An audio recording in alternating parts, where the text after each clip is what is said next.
Welcome students in business mathematics class, and first class I will define the first module where we cover two topics. First is a set theory and second is center tendency. When we discuss about the set theory is a part of mathematics. Set theory is a part of mathematics where define how to utilize of different resources and use of different mathematical method in identify the solution. In this topic, I will cover four to five topics. First is the set theory, introduction about the set theory, type of sets, subsets, operation on sets like union, intersection, differences, and last is a Venn diagram. So when we start on a set theory is a part of mathematical mathematics. It defined as a collection of well-defined objects, common numbers, common names, etc. It define well-defined elements where where all the elements have the same characteristics. If we if we tell about the set theory, set was developed by a German mathematician, George Cantor, in 1845. It is defined a set is a collection of elements and members which define itself a entity. If we take an example of set theory, the collection of vowels of English alphabet is also a set. Just like an example, A, E, I, O, U, that is the alphabet. And these are alphabets are vowels. So same characteristics was vowels. So all the vowels of the English alphabet is called be a set. And the same type, if we are talking about the cycle companies, so cycle companies are Hero, Avalon, Suncross. They are the same characteristic. They are make cycles. So set of cycle companies are also a set. Just like also a rivers of the India, just like Ganga, Yamuna, Beej, Narmada, Kaveri. These all are rivers of India. So that is also make a set. Set is defines a collection of elements, of numbers, of name, where the elements characteristics are same. Like that, if you talk about the last point is the collection of good cricket player of India is not a set. Because why it is not be defined? Because when we define a good cricket player, if we define a cricket player, so then we make an a set, because all the player who playing a cricket, that make a set. But it is not be defined which cricket player is good or which player cricket is not be good. So we not say that all the cricket players good cricket player is a set. So this type of set theory where we identify the four term. First, the objects it a set or called are member or element. We denote set is a capital letter A, B, C, and element represent in a small letter, in a A, comma, B, comma, C, etc. And if we take in a set, we also mention through a bold, Italian, in terms. So main part we start in a how it is represent of a set. When we represent a set defined in two terms. First is a roster form and second is set builder form. So when we talk about the roster form, this method is also called a tabular form. In tabular form, in define the elements in cover in braces. So elements and a member of the set in define in the terms of comma and within the braces. So define. So this is a roster form. Just like an example, the collection of vowels in English alphabet. So we know that the five vowels are in English alphabet: A, E, I, O, U. So we make in represent in roster form, so हम क्या करते हैं उनको braces के अंदर a comma e comma i comma o u, तो इनको हम जब ब्रेसेस के अंदर डिफाइन करते हैं दीज एलिमेंट्स को इन द ब्रेसेस फॉर्म, तो that is called be a roster form of a set. In that same type of example, if we talk about as A is the set of even natural numbers. So even natural numbers means all the numbers who deduct by the 2 divisible by the 2, so that is a even number. So natural number is defined 2 comma 4 comma 6 comma 8 comma 10 and dot dot. That is an infinite set, because we have don't know that how much elements are there. So and what is the ending point, so that is infinite set. And the same type of, if A is the set of all prime number less than 11, then we represent in a roster form is A is equal to 2 3 5 7 is a prime number whose values is less than 11. So both our form is different, 2 4 6 dot dot and 2 3 5 6 7, because in one, because in a first when identify even natural numbers they are no limit, so we represent the dot dot.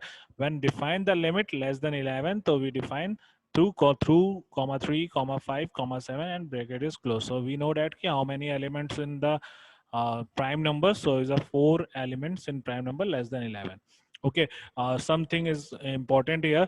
All the order in writing the element is immaterial. Immaterial means no sequence order is required here, but element which we written in the braces is only taken one time. मतलब एक ही बार हमें उस elements को लिखना है, उस elements का repetition हमें नहीं करना है.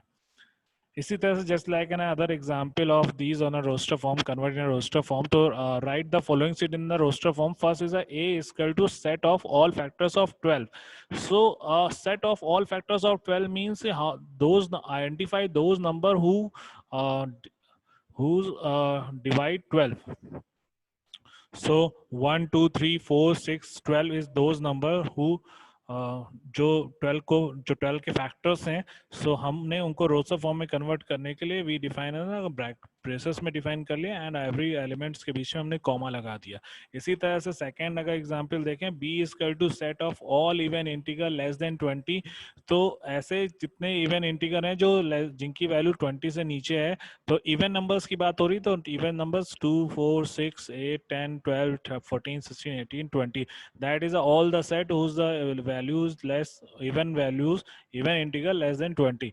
If we talk about the set of all letters in the world of mathematics, तो यहाँ पे ये mathematics का word is important because हमने जो एक concept लास्ट में पढ़ा था कि किसी भी set में elements क्या होते हैं, एलिमेंट्स का जो रिपीटिशन होता है वो नहीं होता. तो यहाँ पे जैसे मैथमेटिक्स की अगर हम बात करें तो मैथ में m is use in the term कि m जो हो रहा है वो रिपीट हो रहा है इन अ 2 टाइम, a जो रिपीट हो रहा है that is also use in a 2 time, t is also repeat a 2 time and same यही रिपीटिशन हो रहे हैं. लेकिन जब हम इनको कन्वर्ट करते हैं इन अ रोस्टर फॉर्म में, तो m जो यूज होगा वो सिंगल फॉर्म में होगा, तो m dot A dot T H E I C S. तो वो जो एलिमेंट जो सिर्फ सिंगल टाइम लिखे गए हैं वही हम लिखेंगे, जो रिपीट हो रहे हैं उनमें से हम वन टाइम उसको लिखेंगे, हम उन लेटर्स को रिपीट नहीं करें. तो व्हेन द कन्वर्टेशन, हम इसमें सबसे ज्यादा इंपॉर्टेंट होता है रोस्टर फॉर्म में कि हम एलिमेंट्स को रिपीट नहीं करें और सारे एलिमेंट्स के बीच में जो एक स्पेसिफिक कैरेक्टरिस्टिक्स है वो हम उस सेट में रिप्रेजेंट हो. ठीक है. So this is a roster form. जब हमें सेट को in the term of roster form लिखना है तो हम इस तरह से लिखेंगे. Now second is a set builder form. Set builder form is also called a property form. Property form in the terms में कहने का मतलब है कि is a property which are satisfy the element x of the set not by other elements outside the set. जो भी element x है वो उसकी प्रॉपर्टी कम से कम उस चीज को सेटिस्फाई करनी चाहिए, इसीलिए इसे प्रॉपर्टी फॉर्म कहा जाता है. प्रॉपर्टी फॉर्म में हमेशा जो भी हम एलिमेंट रिप्रेजेंट करते हैं उसको हम एक्स से रिप्रेजेंट करते हैं और उसके बाद हम उस चीज की प्रॉपर्टी लिखते हैं. या प्रॉपर्टी मींस इज कैरेक्टरिस्टिक्स लिखते हैं कि क्या इंपॉर्टेंट क्या कैरेक्टरिस्टिक्स है जिसकी वजह से वो एलिमेंट सेम हो रहे हैं. तो जैसे example, if A is the set of even natural number, then अगर हमें ये बताना है कि जो ए है वो इवन नेचुरल नंबर्स का है, तो देन जो हमारा जो हमें रोस्टर फॉर्म, अगर हमें सेट बिल्डर फॉर्म में लिखना है तो एक्स, क्योंकि एक्स यहाँ पे वही नंबर होंगे जो एलिमेंट्स अंदर रिप्रेजेंट कर रहे होंगे सेट के, तो x colon set x belong to N. N यहाँ पे क्या है, एन इज अ नंबर, कोई भी नंबर हो सकता है, नेचुरल नंबर, एन को हम नेचुरल नंबर से दिखा देते हैं। क्योंकि यहाँ इवन नंबर की बात कही इसलिए कॉमा लगा के एक्स इक्वल टू 2n किया गया, n n belongs to capital N. तो एन जो है वो नेचुरल नंबर है। अब ये एन कितने लिमिट तक जाता है ये नहीं पता है, तो यहाँ पे जो भी नंबर्स लिखे गए हैं उसको हम इससे लिख सकते हैं x is a natural number and x is a 2n for n belongs to N. अब इस द टर्म्स को हम क्या कहते हैं, इवन नंबर की बात हो रही है, इसलिए इवन नंबर्स वही होते हैं जिसमें 2 से डिविजिबल हो, इसलिए हम 2 से यहाँ पे मल्टीप्लाई कर देंगे। अगर जैसे यहाँ पे लिखा गया, इफ सेकंड पॉइंट अगर देखें, सेकंड एग्जांपल देखें, if A is equal to 0 1 4 9, तो हमें ये देखना होगा कि what is the main property of here. तो प्रॉपर्टी अगर देखेंगे तो 0 का स्क्वायर 0 होता है, 1 का स्क्वायर 1 होता है, 2 का स्क्वायर 4 होता है, 3 का स्क्वायर 9 होता है, इसी तरह डॉट डॉट लगा दे तो 4 का 16 होता है। मतलब एक प्रॉपर्टी यहाँ पे इक्विवेलेंट हो गई है कि हमने सबका यहाँ पे स्क्वायर लिखा है, ऑल द नेचुरल नंबर्स का हमने स्क्वायर लिखा हुआ है। तो इसको हम जब इसको हम सेट बिल्डर फॉर्म में लिख रहे हैं तो x जो रिप्रेजेंट कर रहा है वो स्क्वायर है, क्योंकि 0 का स्क्वायर 0 होता है, 1 का स्क्वायर 1 होता है, 2 का स्क्वायर 4 होता है एंड 3 का स्क्वायर 9 है। तो हम यहाँ पे इसको टर्म में रिप्रेजेंट कर रहे हैं, x बिलोंग टू x, मतलब x को स्क्वायर कोलन एक्स, जो एक्स को बिलोंग कर रहा है वो नेचुरल नंबर, क्योंकि नेचुरल नंबर जो होते हैं वो 0 1 2 3 4 5 जितने भी हो सकते हैं, क्योंकि that is in term of the infinite term दिया गया, तो हम यहाँ पे उस पर कोई चीजें नहीं कर। लेकिन जब एक बाउंड्री इन टर्म दे दिया जाता है, जैसे आपका last example, the set of all real numbers greater than -3 and less than 3, तो रियल नंबर्स की बात कर रहे हैं, तो रियल नंबर्स में -3 और 3 के बीच में, मतलब -3 के बाद -2 -1 0 1 2 और 3 इनके बीच में, तो जो कंडीशन होगी मतलब -3 से बड़ी वैल्यू और 3 से छोटी वैल्यू, तो इसीलिए -3 less than x greater than less than x की वैल्यू जो होगी वो -3 से ज्यादा होगी, मतलब -2 -1, और 3 से वो कम होगी तो 1 2।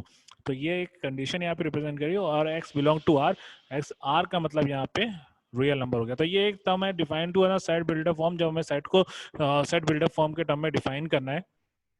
ओके इसी तरह से हम जब नेक्स्ट आगे बढ़ते हैं तो सेकंड जो हमारा टॉपिक आ जाता है, जब when define the how it is represent in a set, तो हमारा जो नेक्स्ट टॉपिक आ जाता है वो टाइप ऑफ सेट की बात होती है। तो टाइप ऑफ सेट को जब हम डिफाइन कर रहे हैं तो उसमें हमें ये जानना जरूरी होता है कि जब सेट्स को हम डिफाइन कर रहे हैं तो वो किस टर्म में डिफाइन कर रहे हैं, रोस्टर फॉर्म में, सेट बिल्डर फॉर्म में। तो हम यहाँ पे अधिकतर इस तरह की कोशिश करते हैं कि जो भी टाइप ऑफ सेट हो उसको हम अंदर के एलिमेंट के टर्म में ही रिप्रेजेंट करें। तो जैसे यहाँ पे फर्स्ट जो आपका है एम्प्टी सेट, एम्प्टी सेट का मतलब होता है खाली set. A set is to be empty on null और वॉइड सेट। एक एम्प्टी सेट को नल सेट भी बोला जाता है, वॉइड सेट भी बोला जाता है, अगर उसके अंदर कोई भी एलिमेंट नहीं है, if it has no element and is denoted by phi. तो अगर उसके अंदर कोई भी एलिमेंट नहीं है, that is called be null set, empty set and void set. तो रोस्टर फॉर्म में अगर हमें लिखना है, रोस्टर मेथड के टर्म में लिखना है, तो हम क्या करते हैं, ब्रेसेस में अंदर बस ब्लैंक छोड़ देते हैं। तो जैसे अगर जैसे एक एग्जाम्पल के टर्म में बोला गया है कि जैसे सेट बिल्डर फॉर्म में दिया गया है आपको x colon x belong to n, और 7x और 8, 7 ग्रेटर देन x और लेस देन 8। तो 7 8 के बीच में ऐसा कोई नेचुरल नंबर नहीं होता है जो हम जिसको हम x से रिप्रेजेंट कर सकें, तो ये जो सेट हो जाएगा वो क्या होगा, एम्प्टी सेट होगा। तो जैसे x बिलोंग टू r लिखा है, तो x बिलोंग टू r का मतलब है x जो है वो रियल नंबर है, और x स्क्वायर इक्वल टू -2, और -2 इज नॉट, x का अगर -2 का रूट भी निकालेंगे तो root is not be a real number. तो इस तरह के सेट हमारा क्या होगा, एम्प्टी सेट होगा, या नल सेट या हाइपर। तो इसी तरह से सी जैसे एग्जांपल दिया है, कोई सेट दे रखा है, any Indian company which is और into automobile, clothing, plastic, paper, process food. तो ऐसी कोई कंपनी है ही नहीं जो ऑटोमोबाइल में भी काम कर रही हो, क्लोथिंग में भी काम कर रही हो, प्लास्टिक में भी काम कर रही हो, पेपर में भी काम कर रही हो। तो इस तरह की कोई company, that is a empty set. तो कुछ चीजें यहाँ पे बहुत, दो पॉइंट है यहाँ पे जो चीजों को याद रखने के लिए है, कि जैसे अगर ब्रेसेस के अंदर में अगर आपको पाई का साइन दे रखा है, दैट नॉट मींस कि वो नल सेट है, मतलब नल सेट को आप सिर्फ पाई से ही रिप्रेजेंट करेंगे, दैट इज इट। क्योंकि जो अगर ब्रेसेस के अंदर आपके पाई का साइन है तो that is means that is element. अगर जैसे ब्रेसेस के अंदर 0 है तो इसका मतलब ये नहीं है कि नल सेट है, क्योंकि उसके अंदर एक एलिमेंट है, वो कौन सा एलिमेंट है, 0। ब्रेसेस के अंदर अगर ब्लैंक है, that time is called B empty set और नल सेट। ठीक है। इसके बाद जो हमारा सेकंड आता है type is singleton set. Singleton set when define, the singleton set means कि जब हमारे सेट में क्या हो कि एक ही एलिमेंट हो, सिंगल एलिमेंट हो, जैसे एग्जांपल आपको दे रखा है 5 है, उस ब्रैकेट के अंदर 0 है, ब्रैकेट के अंदर -15 है, and the name of the businessman Mukesh Ambani, तो एक ही एलिमेंट है, तो that is type of set is called be a singleton set. अगर इसी तरह से अगर हम फाइनाइट सेट की बात करें, तो फाइनाइट सेट की जब बात करते हैं, तो जब when the elements are in the term of listed और काउंटेड, जब हम इस एलिमेंट्स के अंदर सेट के एलिमेंट्स को हम लिस्ट कर सकें या काउंट कर सकें, that is called be a finite set. जैसे यहाँ पे एग्जांपल दे रखा है कि एक बेसिस के अंदर पे 1, 2, 3 लिखा हुआ है, इसी तरह 5, 10, 15, 20 लिखा हुआ है, इसी तरह AEIOU लिखा हुआ है। तो वी काउंटेड दैट कि फर्स्ट सेट में आपके 3 एलिमेंट है, दूसरे सेट में आपके 4 एलिमेंट है, और तीसरे सेट में आपके 5 एलिमेंट है। So when we count the elements of the particular set, that is finite set. और जब हम काउंटेड नहीं कर सकते, can be not be listed और काउंटेड, ना हम लिस्ट कर सकते हैं ना काउंटेड कर सकते हैं, that is a infinite number. जैसे एग्जांपल दे रखा है ऑल द रियल नंबर, तो all the real number is 1 2 3। All the natural number की बात करेंगे तो 0 1 2 3। अब कितने numbers is unlimited infinite numbers हैं, तो वी आर नॉट रिप्रेजेंट कि how many elements in the set, तो that is called be a infinite set. जो मेन डिफरेंस होता है फाइनाइट और इनफाइनाइट सेट में is a finite things, limited things, and we counted that. Infinite things when we are not counted, that is infinite set. अब बात करते हैं subset की। Subset is also part of that type of sets में आती है बात। सबसे पहले तो सबसेट क्या होता है, जब हम दो सेट्स की बात कर रहे हो, टू सेट जैसे ए और बी की बात कर रहे हैं, और जो ए के एलिमेंट्स हैं वो एलिमेंट्स बी में भी हैं, मगर ए के जो एलिमेंट्स हैं वो ऑलरेडी बी में है, तो हम क्या कहते हैं कि ए जो है वो सबसेट है बी का। ठीक है, मतलब ये मान के चलिए ए के अंदर अगर दो एलिमेंट है 1 और 2, और बी के अंदर आपके 4 एलिमेंट है 1 2 3 4, तो हम ए के जो एलिमेंट्स है 1 2 वो ऑलरेडी बी के अंदर है, तो ए जो होगा वो सबसेट होगा बी का। ठीक है, तो इसको हम क्या लिख सकते हैं, इसका सी का साइन होता है, नीचे इक्वल टू का निशान लगता है, ए सबसेट ऑफ बी रिप्रेजेंट किया जाता है। तो इसमें दो चीजें होती हैं, first is a subset and super set. जो एलिमेंट आपके जैसे ए के सारे एलिमेंट बी में है, तो ए जो होगा वो सबसेट होगा, और बी में और भी एलिमेंट है बट ए के एलिमेंट भी हैं, तो that is called be super set. तो ए जो होगा वो सबसेट होगा and B is called be a super set of A. इसी तरह कुछ प्रॉपर्टीज होती हैं सबसेट की, जैसे फर्स्ट प्रॉपर्टीज आपकी है कि हमेशा क्या होता है, जो नल सेट होता है it is a part of the set. तो नल सेट या आप कहते हैं एम्प्टी सेट जो होता है वो ऑलरेडी सबसेट होता है किसी भी सेट का। तो every set is a subset of every set. कोई भी सेट है तो वो अपने आप का भी सबसेट होता है। ओके, अगर एक कंडीशन और होती है कि अगर ए सबसेट है बी का और बी सबसेट है सी का, मतलब ए के एलिमेंट बी में है और बी के एलिमेंट सी में है, तो इसका मतलब है ए ऑलरेडी है सबसेट ऑफ सी, मतलब ए के एलिमेंट तो सी पे होंगे ही होंगे। ठीक है, जो कभी इसके अलावा ओके, इसके अलावा जैसे अगर हमें ये पता करना है कि how many subset of the particular set, तो उसमें एक सिंपल सा फॉर्मूला होता है 2 की पावर n। तो that is a term define कि how many subset of a particular set जिसमें ऑलरेडी एम्प्टी सेट काउंट होके हम स्टडी करेंगे, तो उसका एक फॉर्मूला होता है 2 की पावर n। इसी के बिहाफ पे सबसेट के टाइप होते हैं, जैसे proper subset, universal set, power set. तो जैसे क्या होता है, प्रॉपर सेट की बात कर रहे हैं तो a set is to be a proper subset of B if A is a subset of B but A is not equal to B. इसका मतलब हुआ कि जैसे कि जो सेट है वो प्रॉपर सबसेट है बी का, मतलब ए के जो एलिमेंट हैं वो बी के हैं, मतलब ए के अंदर जो एलिमेंट्स हैं वो बी में हैं, बी के सेट के अंदर एलिमेंट्स हैं, बट इक्वल नहीं है। मतलब इक्वल इन द टर्म कि ए के अंदर अगर 2 एलिमेंट है और बी के अंदर अगर 5 एलिमेंट है, तो मान लीजिए ए के 2 एलिमेंट बी के अंदर मिल रहे बट नॉट आर इक्वल, क्योंकि दोनों बराबर एलिमेंट्स नहीं है। तो ये हमारा रिप्रेजेंट करता है, ये that is called a proper subset. मतलब ए के एलिमेंट बी में मिल जाएंगे but not are they are not equal. Universal set क्या होता है, यूनिवर्सल सेट में ये होता है कि contain all the set under condition under consideration, it is a super set of each of the given set. Universal set का मतलब होता है जहां से सारे सेट जनरेट हो रहे हैं। जैसे एक नेचुरल नंबर अगर बात करें हम कि ए जो है वो नेचुरल नंबर्स है, ऑल नेचुरल नंबर्स, तो ऑल नेचुरल नंबर में आपका जो आ जाता है वो 0 1 2 3 4 5 सब कुछ आ जाता है। अब उसमें से हमने सेट बना लिए, ए सेट आपका, बी सेट है 2 3 है, सी सेट है 4 5 है, सी ई डी सेट है 6 7 है। तो ये दैट इज अ, जहां से हमारे सारे सेट बन के आ रहे हैं, that is called be a universal set. ठीक है, जब हम एक बड़े से सेट में से हम छोटे छोटे पार्ट करके यूज करते हैं, that is called be a super set, universal set, और उसको हम यू से रिप्रेजेंट करते हैं। ठीक है, इसी तरह पावर सेट हो गया। पावर सेट क्या होता है? The collection of all the subset of given set is called be a power set, is denoted by P A. जब सारे सबसेट का कलेक्शन होता है, that is called be a power set. ठीक है, तो इसी तरह दो क्वेश्चन आपको मैंने दिए हैं, find the power set of A. तो आपको तीन एलिमेंट दिख रहे होंगे, A comma B comma C.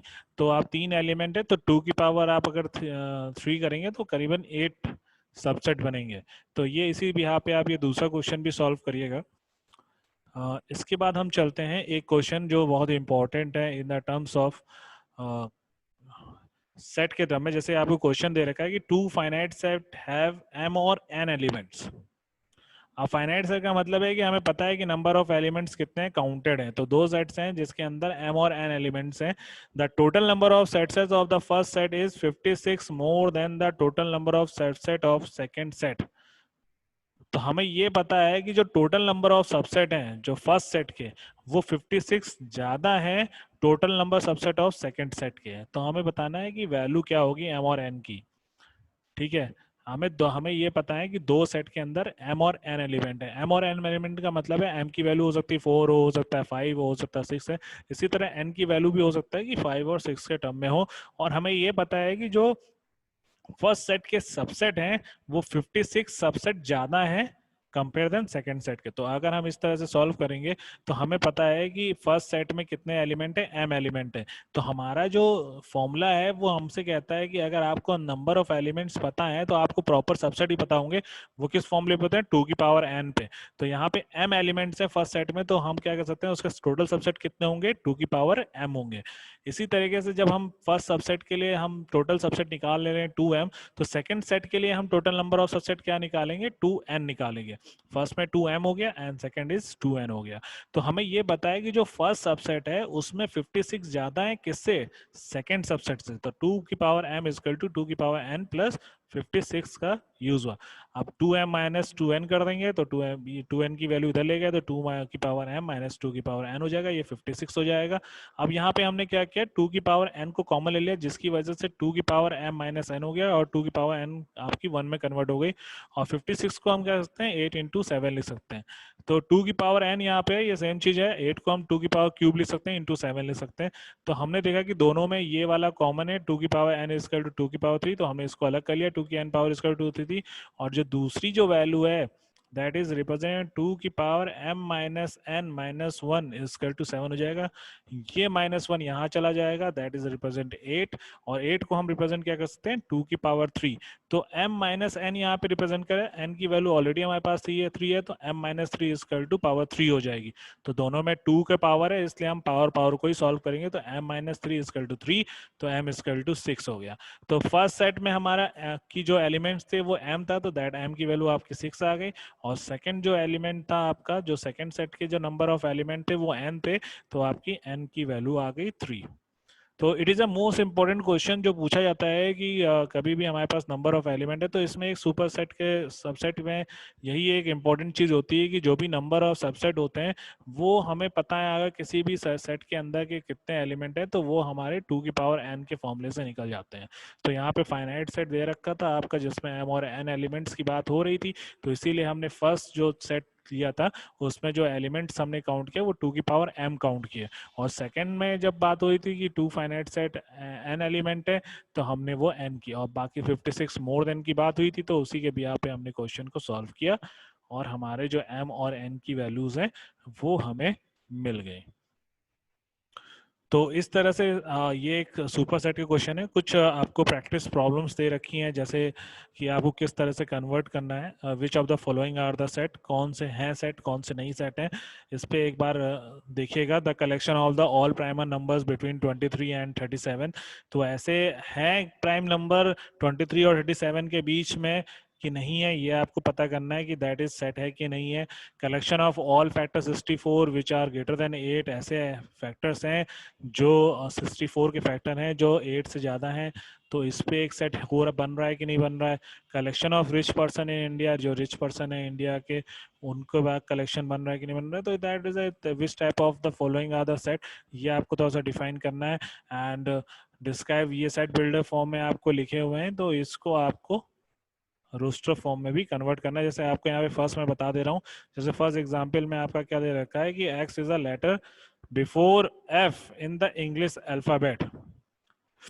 तो एफ के बिफोर जितने भी अल्फाबेट हैं, जितने भी लेटर हैं, अल्फाबेट हैं, that is represent, that is set of A. तो यहाँ पे जो भी एफ के पहले क्या होंगे, A B C D E, तो एफ तो है ही है, एफ के बिफोर का आ गया तो एफ तो नहीं यूज होगा। तो यहाँ पे आपका जो भी सेट बनेगा वो कैसे बनेगा, A B C D E और सबके बीच में कॉमा का निशान होगा। सेकंड में ये लिखा गया है कि x belong to n, n जो है वो n है, बिलोंग n कर रहा है, बट x की वैल्यू क्या है, 3n है, और n जो है वो नेचुरल नंबर्स हैं। तो 3 नेचुरल नंबर की बात हो रही है, तो यहाँ पे 3 1 जा 3 हो जाएगा, 3 2 जा 6 हो जाएगा, 3 3 जा 9 हो जाएगा। तो 3 6 9 डॉट डॉट लगेगा, क्योंकि आपको ये नहीं पता कि एंडिंग क्या होगा। यहाँ पे तीसरा क्वेश्चन जो है वो बोल रहा है कि x square plus 5x plus 6, तो एक्स स्क्वायर लिखा है, तो इस इक्वेशन को जो सॉल्व करेंगे तो हमें दो वैल्यूज मिलेंगी एक्स की, तो वो हमारा क्या होगा, सेट होगा। इसी तरह से दूसरे क्वेश्चन हैं जो आपको, आप एक बार रिवीजन करिएगा, आपको चीजें समझ में आएंगी। ठीक है, ऐसी सेट बिल्डर फॉर्म में कैसे लिखना है यहाँ पे आपको देखना पड़ेगा। जैसे यहाँ c इक्वल टू 0 है, that is a singleton set, तो यहाँ पे जो s की वैल्यू है दैट इज रिप्रेजेंटेड द 0, तो x कॉमा करके x इक्वल टू 0 लिख देंगे, तो रिप्रेजेंट हो जाएगा आपका। जैसे यहाँ पे 3 5 7 9 में, तो ये दैट इज अ ये आपके कौन से नंबर्स हैं, ऑड नंबर्स हैं। बट ऑड नंबर्स में आपका क्या है, 3 से स्टार्टिंग है, 49 के बीच में है। तो ये आपकी कंडीशन होगी, जो x जो आपने पहले भी पढ़ा था, जो 3 greater than x less than 49, तो ये कंडीशन होगी। एंड यहाँ पे जो भी नंबर्स होंगे दैट इज ऑड नंबर। तो इस तरह से ये रिप्रेजेंट करना है, दैट इज अ। अभी से पूछा गया है कि कौन से नल सेट हैं, कौन से नल सेट नहीं है, तो ये एक बार आप स्टडी कर सकते हैं, एक बार इसके तरह के क्वेश्चंस लगाइएगा, सो आपको थोड़ा सा आइडिया आ जाएगा कि which is the type of the sets are there. Roster form null set है या किसी तरह की बात है, जैसे एम्प्टी सेट है, सिंगलटन सेट है, तो ये थोड़ा सा आपको यहाँ जानने को मिल जाएगा। जो नेक्स्ट है हमारा, that is a operation on sets. तो सेट ऑफ द यूनियन जो हम अब नेक्स्ट क्लास में डिफाइन करेंगे। अभी के लिए सेट में तीन ही चीजें हैं जिसके भी यहाँ पे आप प्रैक्टिस करेंगे। अभी के लिए हम इतना ही करते हैं। Okay, thank you class, and we meet next topic, operation of set. ठीक है, ओके।